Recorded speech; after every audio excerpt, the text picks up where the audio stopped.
खोल कर आज अपने दिल की किताब, हम कहानी सुनाएंगे नायाब, होगा हर बच्चा और कली शादाब, कीजिए दोस्तों कबूल आदाब।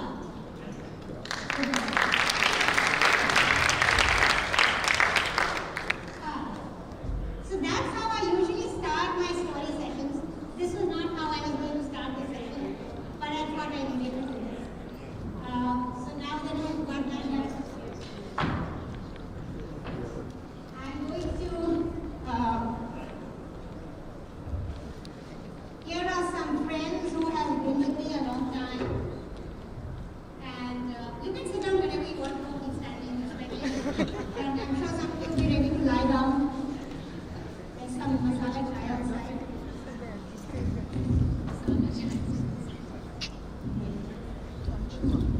मैडम बैठ जाओ।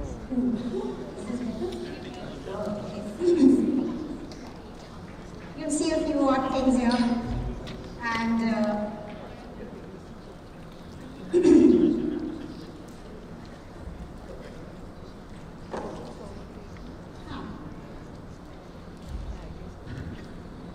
okay, give me 2 minutes. I wanted to do this when I started. Okay. So the topic today for me is enlarging the classroom to encompass the world. Now, typically, what do we have in a classroom? We have a teacher, we have students, and we have infrastructure to proceed, to facilitate the teaching learning process, right? And we are very comfortable with teaching because there is a curriculum, it is defined, it is structured, and we have control over covering that curriculum. Like what if we flip the board? Now we kind of seem to lose control. And losing control is a little unnerving. But this flipping the board opens the mind to learning. And if we truly open our students' minds to learning, then anything and everything around them becomes a teacher. Each of these things have the ability to teach if we have opened our minds to learning. So when we flip the board, we move away from memorizing how many hectares of Amazonian forest have been lost to actually pausing before throwing that sheet of paper and saying, hey, I can use the back of it. Or for our students to move from merely learning about Gandhiji to thinking about the relevance of his choices today. Or from learning to throw garbage in the dustbin to figuring out ways to reduce generating garbage. So, that's what happens when you flip the board. Flipping the board can really change it to... Now, one more thing I have with me. You might wonder how these things can actually facilitate learning. So what do I have in my hand here? Can you see it? Can you see it? Can you see it? Yeah. So these are beans, right? And what can we learn from beans?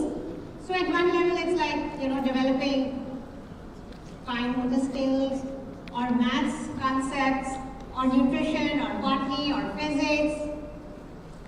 Also, what can you see in my hand now? You see nothing, right? But how can you see nothing? Nothing is not a thing. Isn't that a contradiction in terms? We can only see something and yet we say, I see nothing. So maybe you can teach metaphysics with beans. You can teach anything. Well, how about this ball? What do you see in the ball? Nothing. Any other answers? What's in the bowl? Air. Air, okay? Yeah, it could be air, it could be empty, it could be nothing, it could be any of those things. How about a colony of sophisticated micro beings who are building spaceships even as we speak? Possible? Not possible? Yes, no?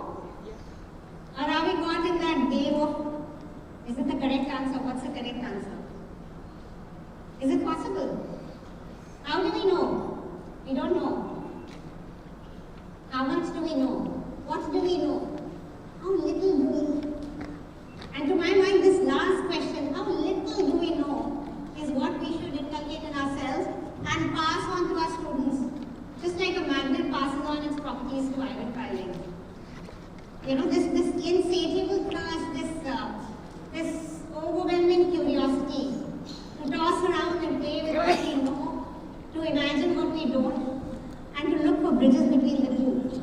That is what education should be about. Education should be about reaching a destination. It's about an ongoing journey till breath becomes air. Enlarging the classroom also widens our focus to include things which get neglected in the structured curriculum. Things like our core values of compassion, integrity, a sense of justice, a sense of service. All of these can be taught when the mind is open and when you enlarge the classroom to include these. And I have successfully used these things to create an effective learning environment for this learning to happen. I'm not going to go into the details of that here because I do not have the time. Time's already running out. When Professor Mitra talked in the morning about the soul classrooms and how learning can have spontaneity, discovery and joy. And I have seen that when children interact with nature, the same spontaneity, discovery and a sense of joy accompanies learning. And I'm just going to share a couple of stories now. So Richard Feynman, the Nobel Prize winning physicist and a very interesting man, multi-talented person, writes in his, some of you read, surely you must be joking, Mr. Feynman? Yeah. So he says when he was a kid, all the kids in his neighborhood knew the names of birds because they had their fathers teaching them, the names of birds. And his father told him that you may know the name of a bird in all the languages of the world. And it doesn't mean a thing because you still don't know anything about the bird.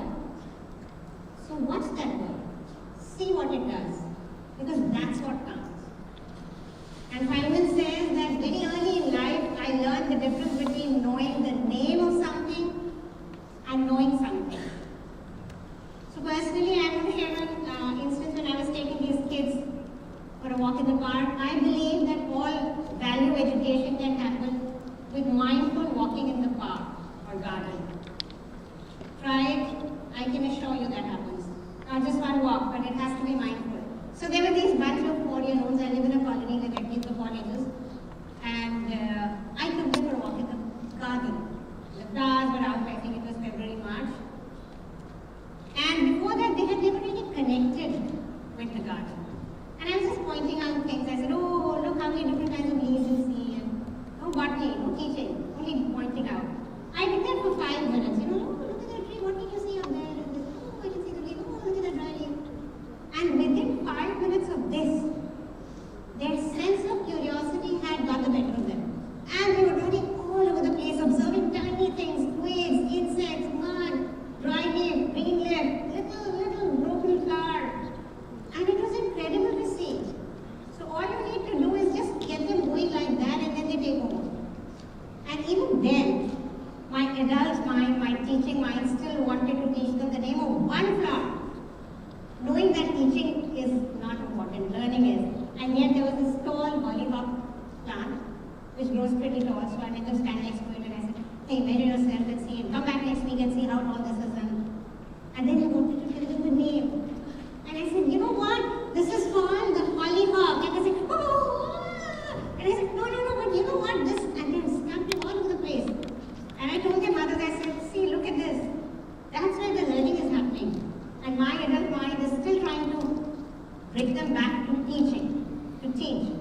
So we adults often get into the teaching mode and learning stops when teaching takes over quite often. So what I request you to do is, let's do away with teaching. Let's focus on making each moment a learning one with anything around us. Let's move away from being teachers. Let's become learners and model learning.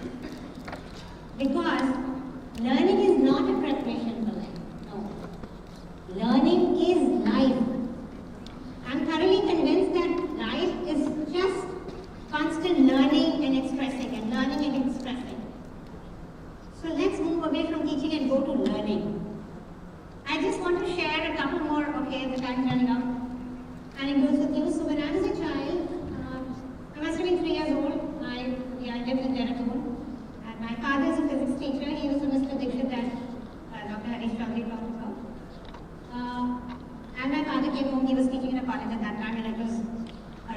rainy afternoon, and in Dehradun when it rains it pours.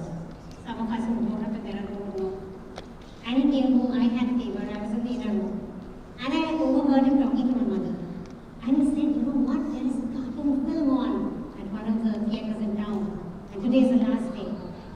But we can't take her because she has fever. And cartoon film in a movie theatre was a huge deal in those times. And I said, oh, I have to go. And to their credit, they didn't tell me to shut up. They didn't tell me to pipe down. They didn't. They were not being all very sensible. My father didn't have a car. He called a cab. And I was bundled up in a blanket. And on that rainy afternoon, I was taken to see this cartoon film. And I still have a faint memory of some of the scenes. And by the time the movie got over, my fever had gone. Also, when I was a child, and somebody came over and they wanted to know, what can I get for you? And it was always a storybook. I always wanted a storybook. And if somebody came over, I would run ahead and I'd say, tell me a story. And very often adults would try to get out of it by saying, oh, I don't remember any, I don't know any. To which I would say, okay, then I'll tell you one. Why I'm sharing this with you is that I am very fortunate that I was given that space. I was not snubbed, I was not straight-jacketed in some kind of a curriculum. I was given that space for a deeper expansion of the self. And it's very important for children to have that space. I tell parents now to give that space to their children. Parents, on the hand, come and tell me that children don't listen to them. I think you would have also heard that, right? Baat nahi sunte hain, isn't it? Yes or no? I don't know. Yes or no? Yes? Okay. Why do you think that is?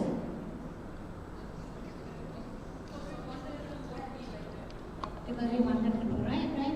Yes. Anything else? They're not given space. Yes. They're not given space for anything. But why don't they listen? Sorry? Yes. And that's why they don't listen. Yes? Absolutely. Because I asked parents, I said, you know, if you haven't taught your child to cycle and you tell him to get on a cycle and start bending, isn't that unfair? I said, yes, of course. So why is it so? Because we have taught them. So I said, have you taught them to listen? And they said, yes, of course. We keep telling them to listen. Every day we tell them to listen to us. That's not teaching. That's not how the learning is going to happen. Because the adults around children are not modeling listening. Who is listening to children? Who is listening to children? And it's very sad because when we talk about communication, we forget that listening is a major part of communication. Every time we talk about communication, it's all about speaking. There are debates and there's theatre and public speaking. And right from the time a child is that high, is told, poems an hour, songs an hour, all this speaking. But nobody is taught to listen.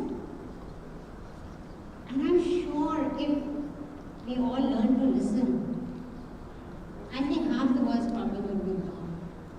Because people of different communities, people of different religions, different countries, problems are because they don't listen to each other. So anyway, again in this colony where I live, and where I love interacting with children were growing up, and they were teenagers, and then they were caught by the tea monster. Not Tyrannosaurus Rex, tuition. And suddenly half the day was gone in tuitions. So I used to meet them once a week, and then they got busy with tuitions, and we said, we still want to come over once a week. So we decided on an evening. And I was very conscious of the fact that they're teenagers, they have different issues, and they don't have anybody to talk to except among themselves. And again, my adult mind coming into play, I said, okay, we have a box here, we have slips of paper, we have pencils, and anything that you want to discuss or talk about or have a query about or a doubt about, just write it down on a piece of paper, put it in the box. And one by one I'll take out a slip and we talk about that. I did it twice. And the third time they said, Ma'am, why do you want to do this? We just talk about it. Why do we need to write about it?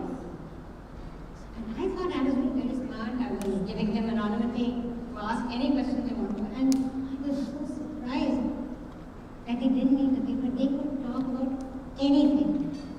They talked about their problems in school, they talked about their issues with parents, they talked about watching pornography. I was stunned. And it made me think about why they were able to do it. What is it that they had that encouraged them to open up like that? And I realized it was one, trust, because they'd known me a couple of years and they knew I wouldn't betray their trust. Second, an acceptance. I love them, no matter what. And they were sure of it. Then a non-judgmental atmosphere. I was not going to judge them at all.